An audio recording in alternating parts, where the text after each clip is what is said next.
자, 이제는 실제로 저희 병원에서 시행을 했던 이런 줄기세포를 이용한 가슴 성형수술의 전후 사진을 직접 보면서 그 특징과 그 다음에 어떤 형태로 고려를 해서 수술이 진행이 되었는지에 대해서 말씀을 드리도록 하겠습니다.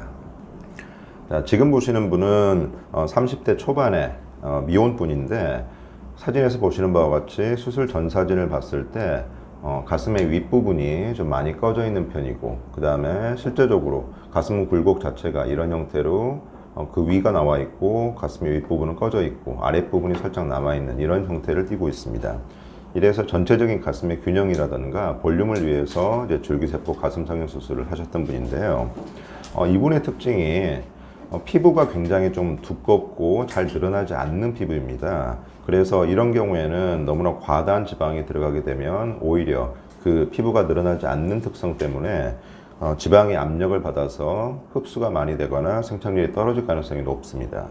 그래서 이런 경우에는 실제로 수술을 진행하면서 지방을 넣으면서 피부 자체가 늘어날 수가 있게 이런 조작을 같이 좀 병행해서 하셨던 분의 경우고요. 수술 후의 사진에서 보시는 바와 같이 이렇게 너무 과하지도 않으면서 그다음 적당한 양의 지방이 들어가서 생착이 잘 돼서 아주 보기 좋은 그런 볼륨과 모양의 가슴이 되었습니다. 자, 지금 보시는 사진의 경우에는 이분은 이제 40대 초반, 실제로 출산을 2번을 경험을 하신 분입니다.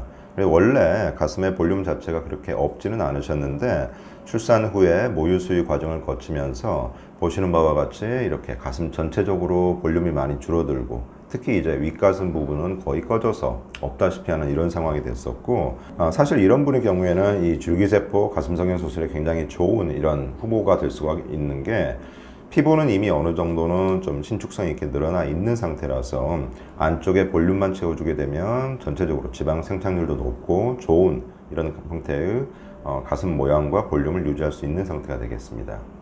특히 이분의 경우에는 보시는 바와 같이 유두와 가슴 밑선 사이의 거리가 굉장히 짧습니다.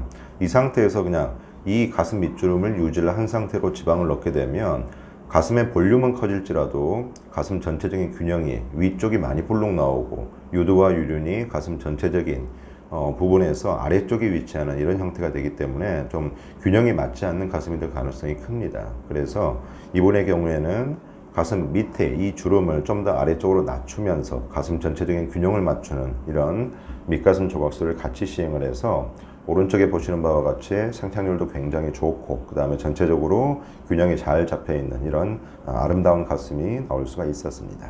자, 지금 보시는 사진의 이분의 경우에는 20대 중반의 여자분이신데 조금 있으면 이제 결혼을 하실 분이었습니다.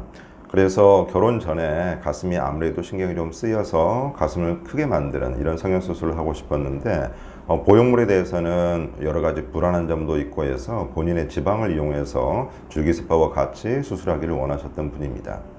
이분의 특징이 수술 전 사진에서 볼 수가 있듯이 가슴 볼륨이 작은 것도 작은 것이지만 이 가슴의 중앙 부분, 그러니까 흉골 부분이 많이 튀어나와 있는 일명제 새가슴이라고 보통 이야기하는 이런 형태의 가슴이 되겠습니다. 이런 경우에는 그냥 전체적으로 가슴에 볼륨만 크게 넣어버리게 되면 점점 커지면 커질수록 가슴이 좀 벌어지는 이런 현상을 보일 수가 있기 때문에 이 경우에는 가슴에 지방을 이렇게 넣는 과정에서도 어느 부위에 더 볼륨을 많이 넣고 어느 부위는 좀 적게 넣고 이런 형태의 배치가 좀 필요한 이런 경우가 되겠습니다.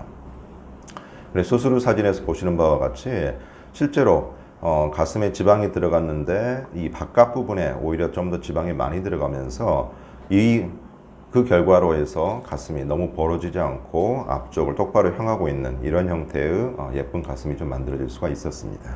또한 이분의 경우에는 나중에 이제 처음 상담할 때 제가 말씀드렸던 부분인데, 보통 이렇게 가슴이 커지고 나면 이 팔과 가슴의 경계 부위에 있는 이 부유방 부분이 더 눈에 띄게 되는 경우가 많습니다. 그래서 이 부분을 같이 없애면서 안쪽에 있는 유선 조직과 지방을 같이 없애주면 팔에서부터 가슴으로 오는 라인이 매끄럽게 이렇게 만들어지면서 훨씬 더 이상적인 이런 가슴의 모양이 될 수가 있습니다. 실제로 이분은 이 수술 후에 부유방을 제거하는 이런 수술을 받으시기로 하셨고요.